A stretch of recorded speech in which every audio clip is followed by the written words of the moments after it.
প্রিয় বন্ধুরা, তোমার ছোট্ট রান্নাঘর ভিডিওর ফুল ভিডিও নিয়ে চলে আসলাম আপনাদের মাঝে। হ্যাঁ, অবশ্যই ভিডিওর শুরু থেকে শেষ অবধি দেখুন। প্রথমেই আমরা মাছ ধরতে চলে আসলাম পুকুরে। একটু পানি নিয়ে নিই, এটার ভিতরে মাছ রাখবো। এবার বড়শিতে একটু আদা দিয়ে এটা পুষ্কুনির ভিতরে ফেলবো। এই যে দেখা যায়, মিস হয়ে গেল। দ্বিতীয়বার আবার ট্রাই করতেছি, এবারও হলো না। দেখুন ওই লোকটা এই যে একটা ধরে ফেলছে, আর আমার এই ছোট্ট বড়শিতে উঠতেছে না। ওই দেখেন, ওই লোকটা আরো একটা মাছ উঠে গেল। এই যে এবার আমার বড়শিতে একটা মাছ ধরা পড়লো। আবার আবার এই যে আর একটা চলে আসলো।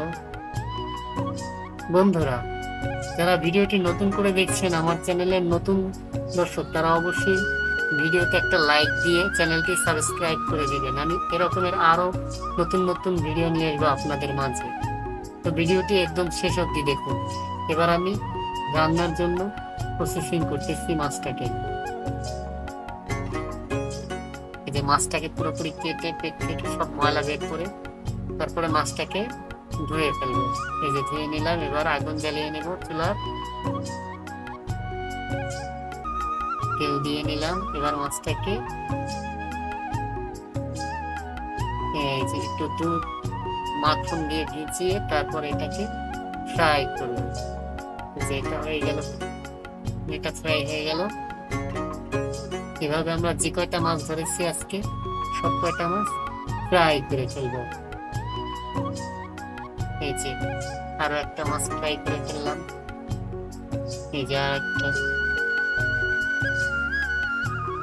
তৈরি হয়ে গেল আজকের রেসিপি। আর বন্ধুরা, আবারও বলছি, যদি আপনি আমার চ্যানেলে নতুন হয়ে থাকেন, অবশ্যই চ্যানেলটি সাবস্ক্রাইব করে দিবেন। ধন্যবাদ সবাইকে।